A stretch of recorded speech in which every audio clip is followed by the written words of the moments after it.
On the defensive side of the ball, I thought the defensive line in the stat box didn't look overall as dominant as last week.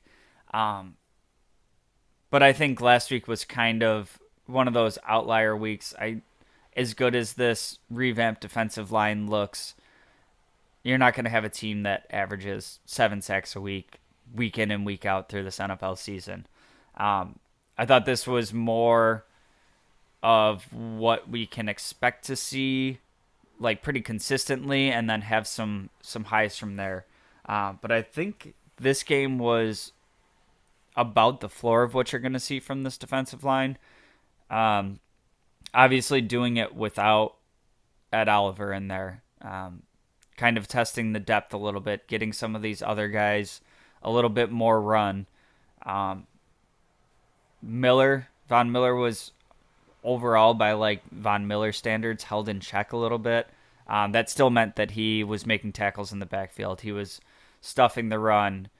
He was getting pressure on the quarterback, beating double teams, and he doesn't flash up in the sack column this week. It's easy to look at a box score and be like, Miller did nothing. But when you watch the game, Von Miller had an impact on that game. We saw Groot get a sack. I feel like Groot is coming into his own this year. He looks like he's playing confident and really starting to develop and blossom. And this is a guy that we have to remember, last year for his rookie season,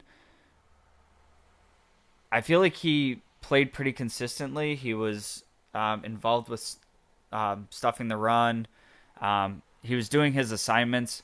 And his last year of college, he missed due to COVID. So it was kind of losing that 1 year of development. And kind of one of these players that we've seen Brandon Beane take his swings on, with betting on the physical talent and the skills, or the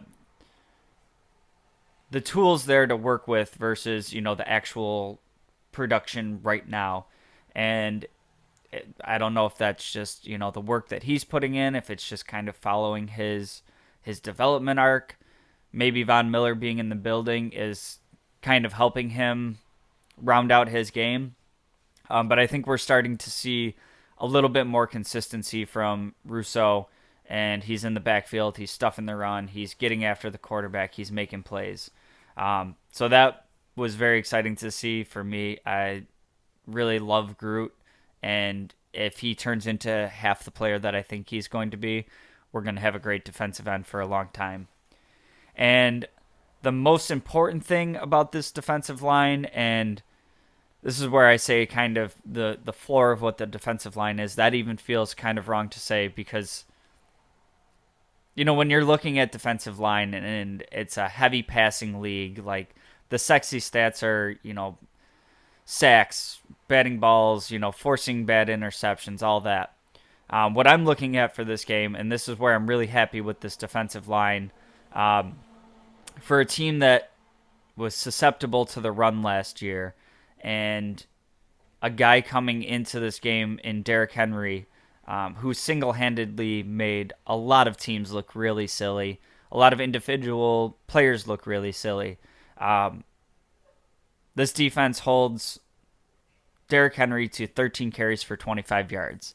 And that all starts up front for me. And not saying that this was all on the defensive line. We had some great open field tackles from some of the secondary, some of the linebackers. The one that keeps popping in my head in particular was Christian Benford, one-on-one with Derrick Henry, behind the line of scrimmage, and kind of in the open field on kind of like a outside stretch play. And just seeing Benford come up and make that tackle, like, this is a late round rookie coming in and making that play against arguably one of the best running backs in the league.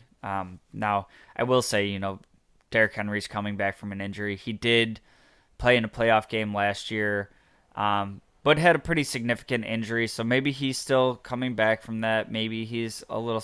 He does look kind of a step slow to me. Maybe a little not quite confident with that power yet.